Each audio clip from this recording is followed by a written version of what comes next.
Welcome to Just the Who of Us, hosted by reahhagues. This is a space for honest, thoughtful conversations around mental health, life journeys, holistic wellnesses, and the experiences that shape who we are. Take a breath, settle in, and join Reah and today's guests as we explore the stories that connect us. Gosh. I've got some new, I'm working on some very exciting new offerings that I was up late.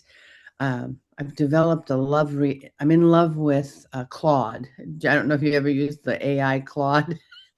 And whoever he is, there's much more personal response than I also use grok.com, which is very less personalized, but very good with facts and information and laying things out. I mean, sometimes I will work with both of them just to kind of compare. Mm-hmm. I was up late last night in a relationship with Claude.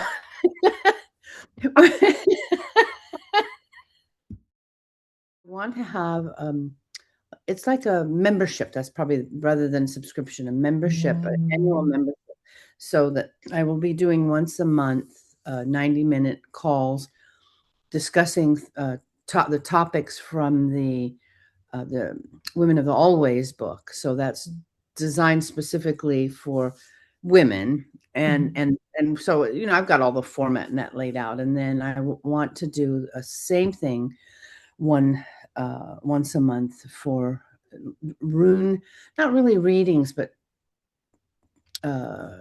tapping into the vibrational information of the rune wisdom. So I put some of this stuff in for Claude. And what was so funny is I asked, well, is there any feeling of a symbol or a picture, some type of an image that I could perhaps use that really represents this deep work that I do. I do a lot of work below the surface in the roots. The runes are that way. And so blah, blah, blah list. And then he said, he said, he's like, I'm really talking to a person. Mr. Claude said. Claude said, my kids are going to think I'm crazy. Claude said that the best that he felt, we have to laugh with this, that listed several, a moon doesn't work for you because you don't want to use the new age jargon. And what I see that is about the depth and what all that you do is a single vertical line, not too thin and not too thick, and just a single vertical line. And what is so brilliant is that in the runic symbols, there's only one symbol that is a single vertical line, and it's the rune for ice. Isa, it's called, and it's the rune for ice. And because all the rune shapes are single lines, all the rune shapes technically fit into an Isa because you just lay the lines in there. So in the poems that I wrote years ago for the rune work, what I say is Isa, home to all the runes. And it was so, when that popped up and I read that and I thought, wow, how simple. Yeah. Just how simple. And yet it really, and so I said, I see it on the page, like on a book cover. Here's the book cover. And it's just this single black line, but not all the way on the page. And so it starts a little bit above midline is how I see it. And then extends toward the bottom of the cover, which is indicative of the rooting, that going down rather than going up. And so what it reminded me of is Rick Rubin has a book. He's a famous record producer, Rick Rubin, and he wrote a book about creativity recently. And on the cover is just this circle with a dot in the middle. And it's so simple, but it's so all encompassing. That's like you see some shape and you think, wow, that just like means everything. Well, yeah. So here is what I printed out from Claude. was Yeah. he put the single line on the text for using on my website. And it was just one of those, like, I'm drinking a little whiskey last night. It's really late. I had a bad day the day before because it was the anniversary of my mom's death, and I was just really kind of feeling around with that. And Yeah. she died 9 years. She would have been 100 years old. She died 9 years ago. But I'm sitting there, and then this guy, this artificial intelligence guy says, a single vertical line, a black line, is what represents you. You can't make that stuff up. Right. But I like it though. It's so, like you said, like it's simple, but it also Mhm. has this deep meaning, Yeah. which makes it so perfect. Yeah. Well, it really is, and it was my younger of my two sons he keeps up with technology. He's really in the world of a lot of big business, a lot of money. That's the nature of the work he does. And he's Mhm. always encouraging me. He said, Mom, yep, the people are against capitalism and against greed and all of that and technology, but like people were afraid to use electricity, or they were afraid to have a telephone, and That's that fair. there's always I mean, we couldn't do what we do here That's true. Yeah. without the technology. And it's a tool. It's like anything else. We can abuse it, we can use it, we can curse it, and we can praise it. And I hope you're recording this. This is just Yeah, brilliant. yeah, yeah. Of course. As I've gotten older, and I'm really in the last part of my life, and I'm seeing all of us who are older, we're seeing things that are so different for us. I mean, it's the people born in the since 2000, Hmm. not anything new. So a lot of older people, they don't, well, I don't use that, or I don't trust that, or it's taking away our intelligence, or there's all this pushback, which it's important to be cautious, but it's also important to be willing to have electricity in our home. Hmm. Like you watch the Downton Abbey series, and when they they went away from the candles and they had the gas light lamps. But some of them were that period of time, they were so resistant to riding in a car Yeah. or Yeah. having being able to turn on an electric light. And who knows, the whole thing may collapse in my lifetime or afterward, or maybe not. We don't know what's going on. I think you make a good point. It has the potential to go either way, right? As with anything that we overuse and tend to abuse, it could go the other way. My daughter and I had an interesting conversation. It's a very brief conversation, but she's 17. Her friends are 16 and 17. And the conversations that they've been having is you shouldn't use AI. It's using too much water. It's going to use up all of our water source. And I thought it was interesting because they are concerned for the planet instead of being like, oh, yeah, this makes things, they're teenagers. And a lot of times we kind of can forget that teenagers pay attention to the things they do. And it was really interesting to hear them talk about that in a manner of, like, this is taking away our natural source and we don't want to do that. Although, yeah, it might make some things easier, which was a really interesting and very valid point. Um, when I first heard of Chat GPT, um, I tried it out for a little bit. I was using more so for like image creation, for projects that I'm working on. And anytime I use really any source, when it comes to work that I'm doing, ever since I was in college, I'm very picky, very particular. I want things to be scholarly, reputable sources. And, even when it's like, if I'm trying to figure out what I'm saying, Mhm.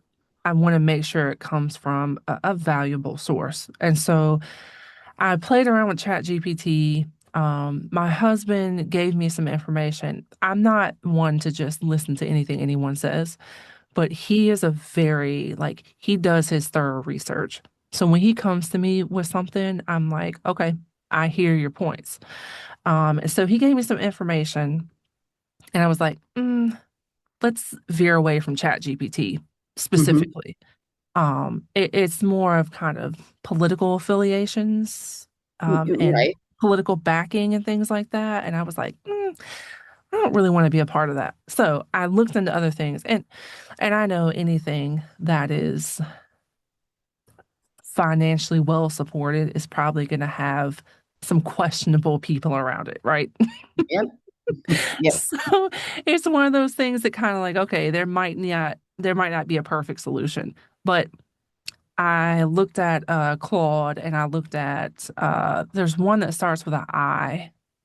I don't know. Um, and I just kind of compare, and I would ask ChatGPT and Claude and the other one the same question, and they would Mhm. all give me different answers, which was Yeah. interesting. Not to say that that's a bad thing at all, because really we should look for multiple sources for things, for information. But it gave me different angles. So I was like, okay, they're all about $20 a month. Which one do I want to pay for? Mhm. That's what I was really trying to figure out. Come to find out that I already paid, I have Copilot, which is already included in other stuff I have, unlimited version, you know. And I'm like, I'm sitting here shopping around, and I already have something that I can use for free. Yeah. So, so Oh, that's that's what I funny. use. I use Copilot, and I'll use it for more for structural things. Right. And it'll be like, "Hey, do you want me to write this for you?" And I'm like, "No, Uh-huh. stop it. No. Right. Slow down." Well, and this I think is also this is discernment. Hmm. I love that word because it means to sort something, to Yeah. dump out a whole bunch of beans on the table and then you discern the differences in the shape, size, color. And I think I mean, I've always gone to just Google and say, what's the difference between this word and this word? Because I'm a word person, and I oftentimes want to, well, this, what's the difference between mentoring or apprenticing? You know, Hmm. is it an apprenticeship or is this a mentorship? So Yeah. I've always, as long as I've used the computer, gone in and asked questions, uh, and using entomology online. I don't know. I'm not saying words. Um, just to get a little more information, because in the past I grew up in a family where my mom saved money every month to buy encyclopedias for us. You could I love that. the laundry soap. Now we were living on on the edge of a little farm in Northern California, but my mom loved to read and she loved books, and she would buy things from this delivery company. It was called Jewel Tea, capital Hmm. T. They bring laundry soap and canned goods and things because she didn't drive and we were out in the country. Yeah. But through that, she saved up these coupons, and we had a set of encyclopedias. Uh-huh. It was really unheard of, but that was something I grew up with, is like, if I wanted to know something, I'd look in the encyclopedia. Yes. Well, even that, when you think back, and even that wasn't unbiased. Right. I I mean, there's no, we really have to just keep looking and comparing and discerning and holding a place for a bigger conversation that's not so limited. And just for example, I almost always wear black clothing. That's just my style. Regular laundry detergent fades the colors because it's designed to brighten and whiten and all of that, even if it's Right. not bleach. Yeah. And so I was looking online because I haven't had much success in the grocery store here for laundry. I know there's laundry detergents that are specifically for black and dark colored clothing. Yeah. I typed into Amazon, to see what was suggested. I typed in Amazon laundry detergents for blacks. No, I was not. I'm not kidding you. That because I thought, well, I'll abbreviate instead of for black clothing. Now, I kid you not, all this laundry soap about odor removal, it was nothing about black clothing. Yeah. And there was even like this remove strong, it was called downwind. This is real laundry soap, downwind for hunters and, and people that are out in the woods. And Oh. so even in that, like innocence and simplicity, if I like soap for black clothing, but because I said blacks, Yeah. it was limiting. I Right. mean, we can make it mean whatever we want, but it was just for, Right. what? Yeah. There's no way, there really is no way to escape it other than pay attention to what's actually happening. That is very true. The feeling I have. And, just to be aware of.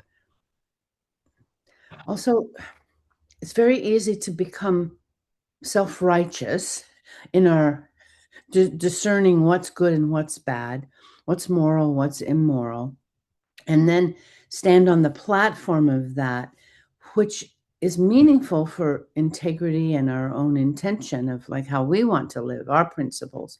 Yeah. It's never always 100%.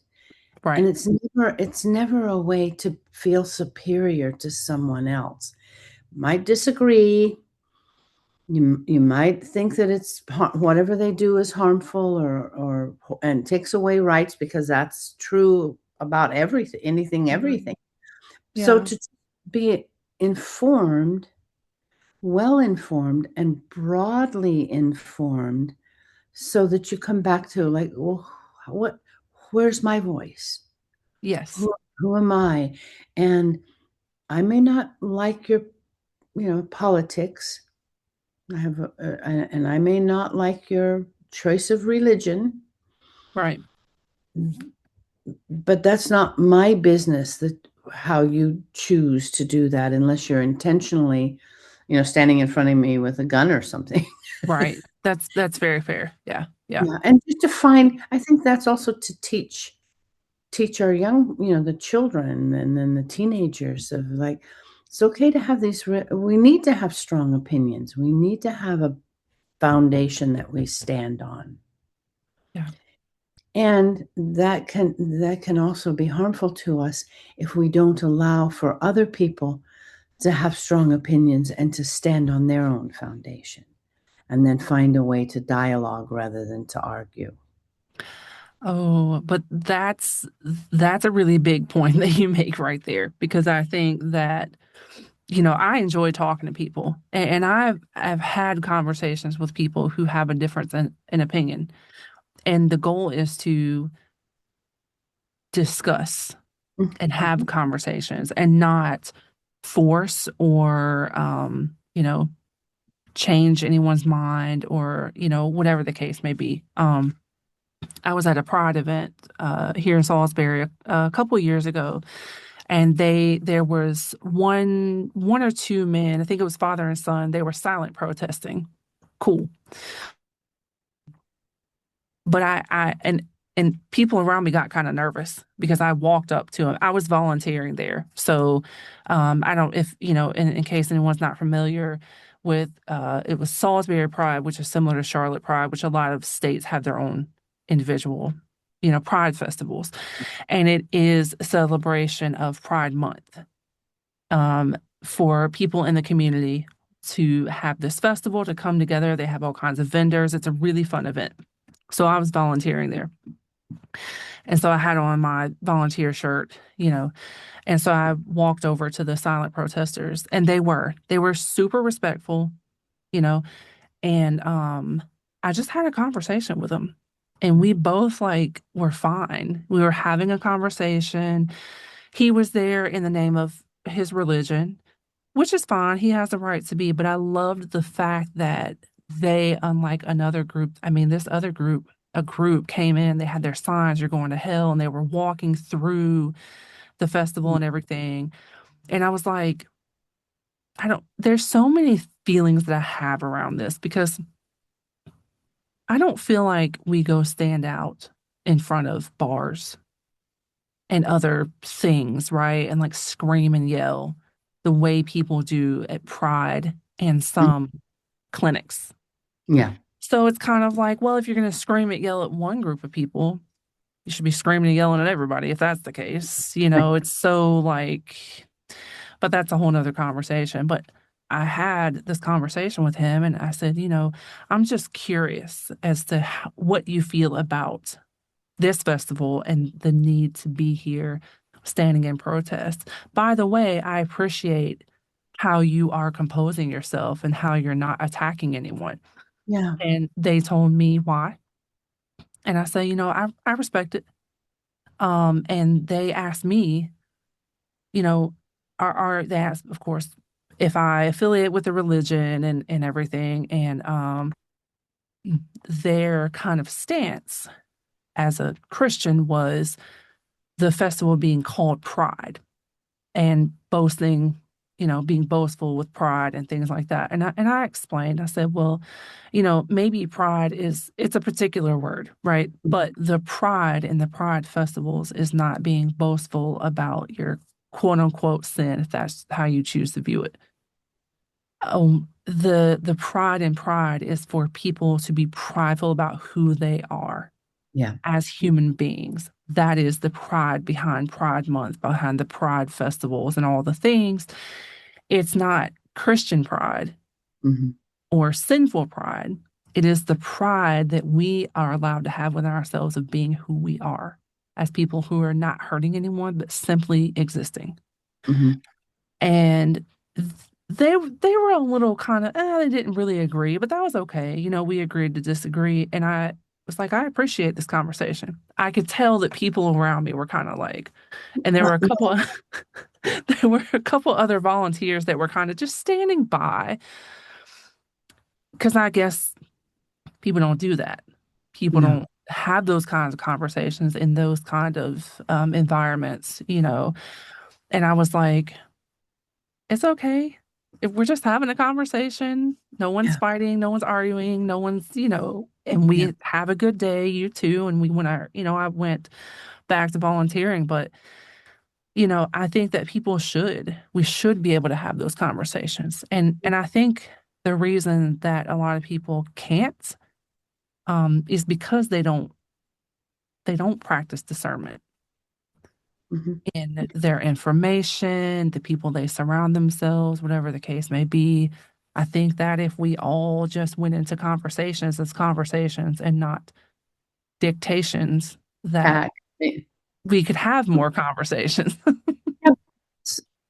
Then there's a neutrality in the sense that if I want to be at the celebration, the gathering, and there's a group that is in opposition to or standing there holding their space, I have to really truth tell to myself first and say, what is my intention with going to them and engaging in conversation? Because oftentimes the intention is that you're going to convince them that they're wrong and that you're right. That's not neutral. And maybe in asking questions like, tell me, why are you here? Tell me, what do you stand for that feels like it's different from or in opposition to this? I'm not asking them questions to convince them that what I do is right. I'm asking questions to open up and see if there's an understanding. And a lot of times if someone asks me a question and I really think about it, then I have to go into self and say, what do I really believe, or why am I standing here? And that's a very different way to be. But it's like the the missionary, the conversation that the missionary engages in has an agenda. Because it's not neutral. I'm here in this place, different country, maybe different people, maybe not. I'm here with the intention of convincing you that how you live and what you believe is wrong or sinful, and I want you to change your ways because I have the truth and you don't. Yes. And so that missionary zeal that so often comes from that baseline of religion, and religion that teaches, that is moralizing and doing good and evil and right and wrong, that kind of thing. To the basis of that makes it necessary as you go in. You're not just talking to people. You're talking to people who you believe are wrong. And your intention in talking with them is to convince them that you have the truth. Right. Yeah. And I think that's people don't want to hear that, because we become so positional of we make a virtue. We make it virtuous. The difference between someone who chooses, let's say, to eat a vegetable-based diet and not eating meat or fish or animal products, whatever, who make that decision because they feel their health is better, they feel it's better for the planet, whatever that their reason is very different than when you come across a person who's turned that into, I'm more spiritual than you are. Right. Because I eat vegetables and you eat meat. And so my spiritual level, my heightened spiritual awareness makes me better than or superior to you. Right. Because you choose to eat meat. And then, so that then I think is also about going back to self, and I use the exercise even in the Women of the Always book, the chapter on truth. Not that anybody has the truth or exclusive right to it, just to ask yourself the question, if I'm really honest with myself, if I'm really truthful with myself, what's my intention behind this engagement? What do I expect an outcome? Do I expect that person to change? Am I wanting them to be somebody else? And is that really, does that make me any better than, or are we now all of a sudden on the same level? Yeah. And more coming to people out of curiosity and saying, well, tell me, why would you feel a need to cover your face and your head when you're out in public? And just doesn't make sense to me. I don't know if I could live that way. Tell me how it is how do you feel? What is it? What's the meaning behind covering yourself? And it's, and if somebody says, well, that's because my religion teaches it, or the prophet teaches it, or my husband demands it, doesn't make it right or wrong. Again, it's just connecting with that, let's say, that woman, to understand what. And I've had a woman when we lived in the Netherlands, and the Muslim woman covered, and she would walk her children to the same school that I would walk my children to. And she said, well, I feel safe when I'm out in public because I'm covered. I don't have to feel. I mean, that was for her. Yeah. At home, she takes it off, because then we started visiting with each other, and because our kids went to school together, and it was this place where she just was genuine. She was a really beautiful spirit of self, and she said, I feel safe when I go out in public. Right. I would have not thought of that. No, but I get it. Yes. I mean, we could, and on that level, I wouldn't choose it. I don't know why she chooses it. That's not my business. Right. And as woman to woman, mother to mother, whatever, I could hear what she said. Absolutely. And another example, I teach workshop called Is Your Life a Walled City? And in that I bring up historically there were women called anchoresses that were like nuns that served the church.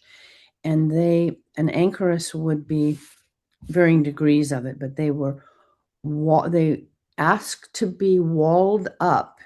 They would build these special rooms that they actually were like bricked in, and they had a window for getting their food, a window for taking their waste out, and a window for doing prayers and confession and so on. It's quite fascinating to study anchoresses in the medieval times. And you died in there. So that was you were in service to God. And you walled yourself off from the world so that you could do prayer and song and writing and all of that. So in teaching this workshop and bringing this up, and over again, the woman is like, oh my goodness, that just sounds terrible. It'd be like being in jail, being in prison, which is how I feel. You just kill me before you kill me. If you're going to wall me up, kill me. And this one woman, and it was so for me, just again, like, I have to also learn. Her comment to that was, she said, oh my goodness, that sounds so freeing. I wouldn't have to worry about anything in of the world other than just doing my writing and doing my prayers. Now, I don't know about you, but that just makes me feel claustrophobic, that I'm going to be walled up in the side of the church, and then when I die, they just close up the windows. Yeah. This woman went into this beautiful place of freedom. Yeah. Everybody in the group, there's like, what? And then there's this back almost in wanting to argue or to convince her why what she said couldn't be true. Yeah. And so I think this is also, we miss so much when we go in with an agenda, an intention to make that person wrong or to convince them that our way is right or to argue, rather than going in and saying, explain to me. I want to really know. I'm not trying to change you. I want to know how does that feel? What joy does it bring you? Or how does it make your life different? Because we're just not, we all think we're right. Right. But you're very right. Yeah. Well, yeah, I'm right. Well, but it's an observation. This, again, somebody else could have something else, and we could say, well, I would never kill someone, or I would. But you know what? We can't say never, and we shouldn't say always, because until you face something, you don't know. I agree. And I think you and I've kind of discussed that maybe in one other talk, is that I loved being pregnant. I loved having babies. I love my children. I can sit here and say, I would never have had an abortion. That's an Ingrid. Oh, I never would. That comes from the place of being a mother and all of that. So it's in and of itself, it isn't truthful, because I never had to face a situation where it might have been necessary for me to do that. Right. Face a situation of being raped, or perhaps my life is in danger. Anything. So for me to make that statement, it's a statement. It's true for what I feel, but it doesn't hold any meaning, because I never really had to face it. Oh, I would never kill somebody. Right. I've never had to face a situation perhaps where I needed to kill someone to protect my child or to keep myself safe. The principle is I wouldn't take someone else's life. Right.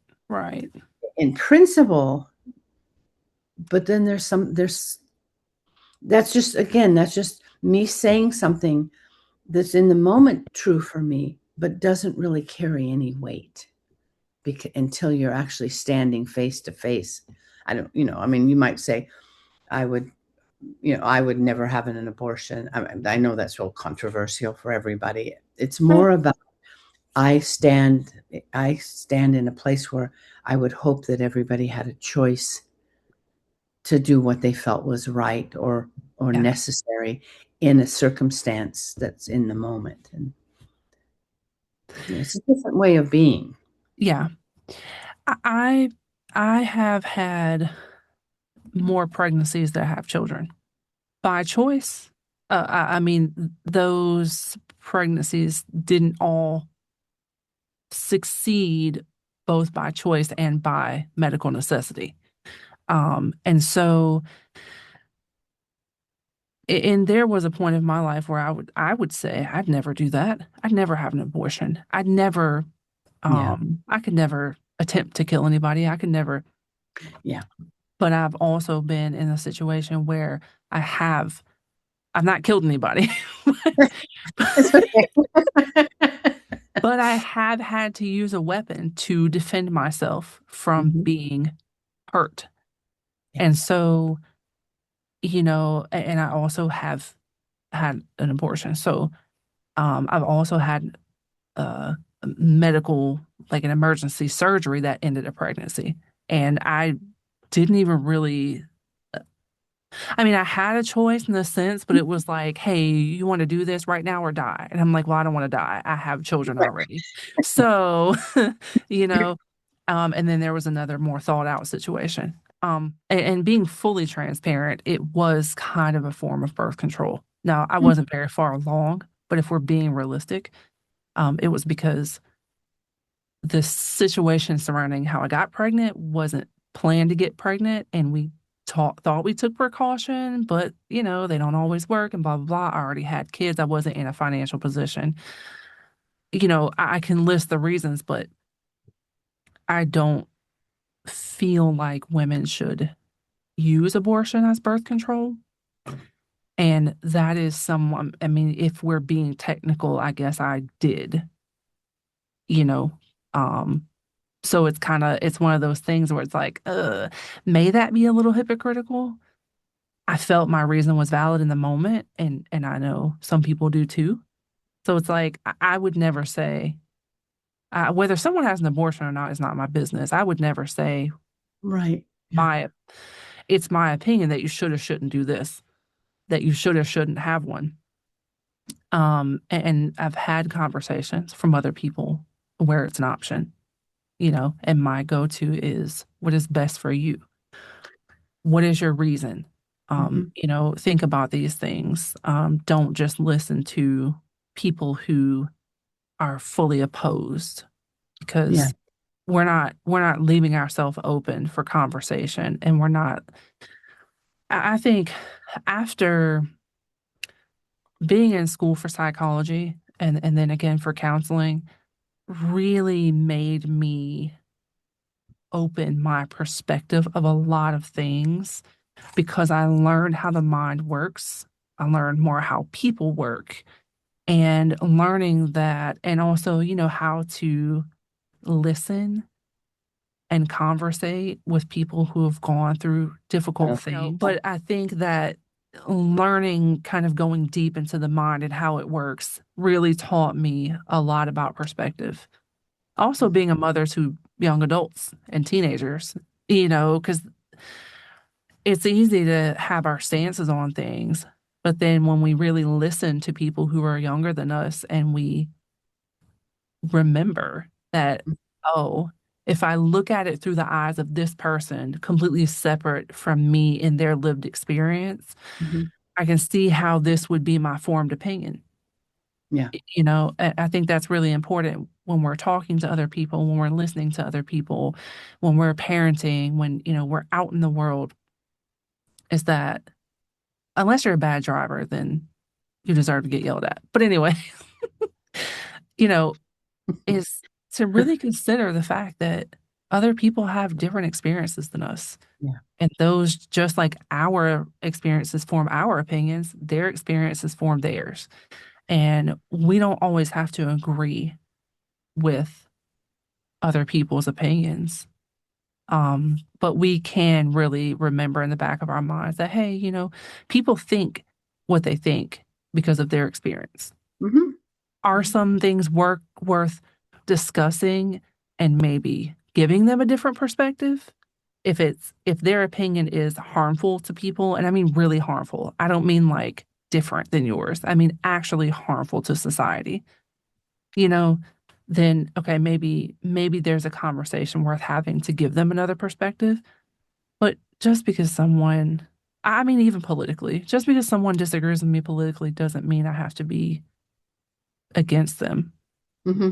Really thinking, coming from the place of being a grandma myself, and that's for you too, that as a young girl, being frustrated with my mother or thinking that she wasn't doing anything right, or being estranged, and how as I changed because I became a mother, for that, my becoming a mother and then becoming a grandmother changed my life, changed the way I view things, and in that also changed what I thought, or how my beliefs, or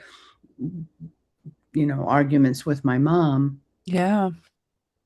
I now had a different perspective, and I was able to understand choices she made, or how she did or didn't do something from the place of my changing. And I think that this is also important, that many times what we're doing is an accident of birth. That's what I say. You're a Christian, or you're, a Muslim. It's an accident of birth because you were born into that family. Right. At that time, in that country, with that spiritual structure. Right. And that unless somebody really analyzes it and has a different way of looking at it, or wants to change something, they may be in that political place or that religious place their whole life. Yeah. If you had been born into a different family, you maybe would have had a different belief system. So that's also, I think, what happens is that very often we become so positional and so right and so self-righteous and such a missionary zeal, that we're going to convince somebody that this is the one and only true way to do things. Right. I mean, you can say that about any religion. This is the one and only true religion. But then the history of that faith has just as much violence and bloodshed and corruption as it's not having it. So yes, I think that I really think that this is much more moment by moment, you standing in the truthfulness of like, who am I? Yeah. And what's important to me? And when I go home at the end of the day, how do I feel about the people that I've talked to, or the interactions, or the smile, or, the kindness to each other? And if we can't do it in our communities, we're out there thinking we can change the world, but you have to change it by, like what you did, have a conversation with somebody standing at a protest, in protest, and it was meaningful for them. Yeah, I believe so. Yeah, and it was meaningful for you. Very much so. Yeah, so it's just it's not being passive. I don't think it's like, oh, I'm just roll over and play dead for everything, because I'm not that. I'm very opinionated. I'm dogmatic, and just that different place of like, that's just me. That's that's how I feel, and that might change tomorrow. Right. Yeah. Because I became a mother, or because I became a grandmother, or because I killed somebody with my car. I mean, we don't know. Yeah. You might choose, if you had something like that, something like that happen, you might choose to never drive again. Right. And that wouldn't be right or wrong. It just might be how you find a way to live with something that happened. Yes. Yeah. But we all do that, right? Like, yes. Yeah. to any degree, whether it be on a very small scale or on a bigger scale, like you said, of not driving after experiencing a trauma in a car or a vehicle, I think we all do that. Experiencing certain things as a child, there are certain things that we do as an adult to try to avoid experiencing that again. Yeah. Sometimes it kind of closes us off to opportunities, and sometimes it doesn't, Yeah. So it's just, everybody goes through things. We all handle things the way we handle them. Thank you for being here. Let everyone listening know where they can find you. My website is my name, ingridkincaid.com, and you can find out about the books I've written, the new program, membership program I'm offering. Or you can just put her name into Claude or Copilot or, something. Or ChatGPT. What was the other one? Copilot. Just type me in. You will find out more about me. And That's right. I have Substack. I have Instagram. I'm out there. Thank you for spending this time with us on Just the Who of Us. We hope today's conversation offered reflection, comfort, or a moment of clarity. If this episode resonated with you, feel free to share it with someone who may need it. Until next time, take care of yourself and remember, you're not alone in the journey.